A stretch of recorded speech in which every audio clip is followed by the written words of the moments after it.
السلام علیکم ورحمت الله وبرکاته. محترم سامعینو، زموږ د نن ورځې د حدیث موضوع بیا هم د غیبت بیان دی. دا د غیبت دریم بیان دی.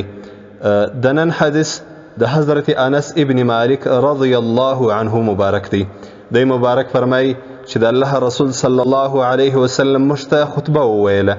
د خطبې څخه مراد واز او نصیحت دی. یعنی د الله رسول صلی الله علیه وسلم مشته واز او نصیحت وکي. په دغه واز او نصیحت کې د الله رسول صلی الله علیه وسلم د سود بیان وکي. په دغه واز او نصیحت کې د الله رسول صلی الله علیه وسلم د سود او د ربا بحث وکي. یعنی د سود او د ربا هغه بدوالی او لویوالی په ګناه کې د هغه بیان وکي. ډېر لوی بیان په دې کې وکي او د سود او د ربا هغه عظیم او لوی شان بیان کی.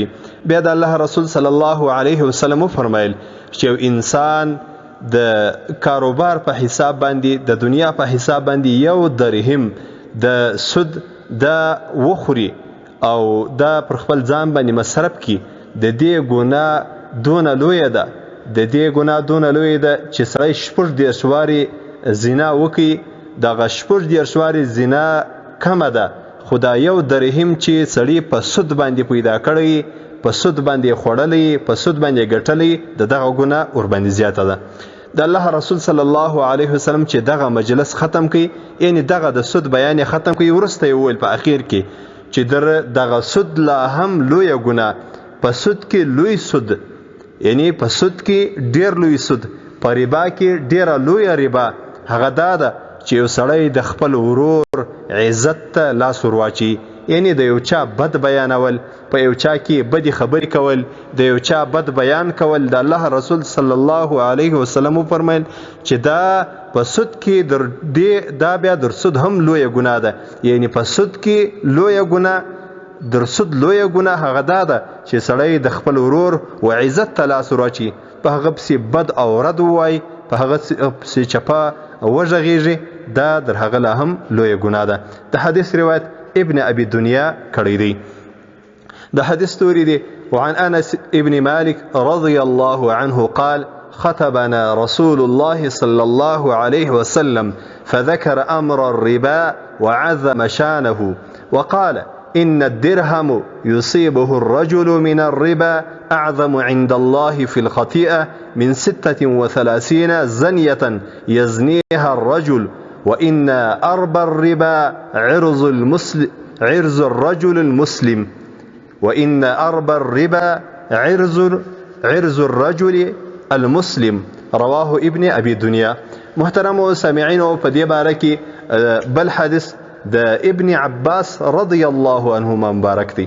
ابن عباس رضی الله عنهما مبارک د رسول الله صلی الله علیه وسلم څخه روایت کی او د الله رسول صلی الله علیه وسلم فرمایل چې سود دا څو اویا باب دی، څو اویا دروازې دی، څو اویا درجې دی. در ټولو اهون په ګناه کې، یعنی د سود در ټولو کم او لږ ګناه په درجه کې هغه دا دی لکه یو سړی چې و خپل مور ته په اسلام کې راسي د زنا په نیت باندې، و خپل مور ته د زنا په نیت باندې ورنږدې کېدل، و د خپل مور سره زنا کول په اسلام کې، دا څونه لویه او عظیمه ګناه ده. د سود په دا دو اویا دروازو کې، په دا دو اویا مرتبو کې، په دا دو اویا درجو کې در ټولو کمه درجه دونه ده لکه د خپل مور سره زنا کول. د الله رسول صلی الله علیه وسلم وروسته وفرمایل په دغه حدیث کې راځي چې یو درهم د سود ده چې سړی وخوري، ویګټي، راوړي خپل کور ته، دا در 15 وارې زنا چې سړی وکړي در هغه لا هم سختي په عذاب کې، د الله په نیز باندې په جرم کې دا سختي.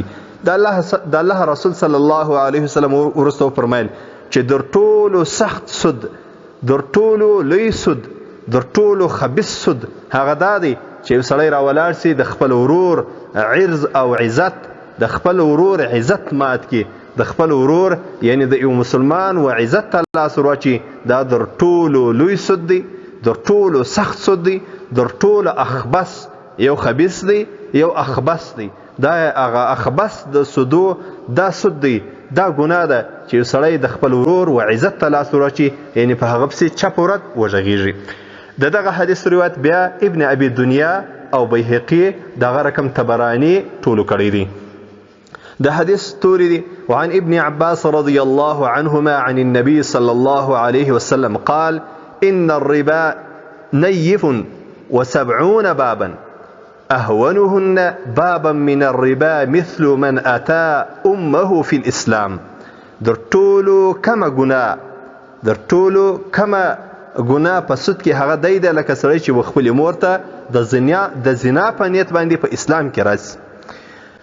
د الله رسول صلی الله علیه وسلم وروسته وفرمایل چې یو درهم و درهم من الربا أشد من 35 زنية وأشد الربا وأربى الربا وأخبث الربا انتهاك عرض المسلم وانتهاك حرمته. رواه ابن أبي الدنيا وبيهقي وطبراني. محترم سامعینو، په دغه حدیث کې د الله رسول صلی الله علیه وسلم در ټولو بده زنا، در ټولو سخت زنا، در ټولو لوی زنا، در ټولو سخت سود، در ټولو لوی سود او در ټولو بد سود هغه د مسلمان عزت لوټول دي، د مسلمان و عزت ته لاس ورچول دي، یعنې د هغه غیبت، د هغه بد بیانول دي. دا در ټولو لوی سود او لوی ربا ده. په دې باره کې دریم حدیث د حضرت ابي هريره رضی الله عنه مبارک دی.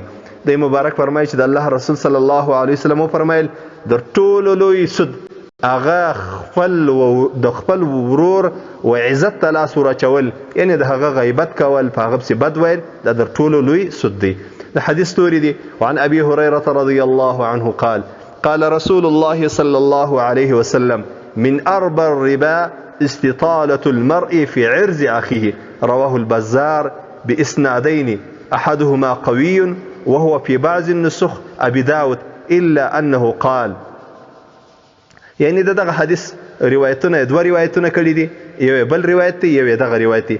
په بل روایت کې راځي د الله رسول صلی الله علیه وسلم داسې فرمایي إن من الكبائر استطالة الرجل في عرض رجل مسلم بغير حق ومن الكبائر السبتان بالسبابة. ورواه ابن أبي الدنيا أطول منه. محترم سامعینو، دغه احادیث و چې په دې باره کې راغلي دي، خو البته په دې باره کې نور احادیث هم راغلي دي، سوکه به ستاسې ودرانه حضور ته وړاندې کوو. محترم سامعینو، راسئ چې د نن ورځ خداقص او اراده وکړو چې د مسلمانانو د غیبت څخه خپل هم ځان ګورو، نور مسلمانان ته به هم د غیبت ته وایي چې غیبت پرېږده، په غیبت کې لوی جرم دی او لویه ګناه ده.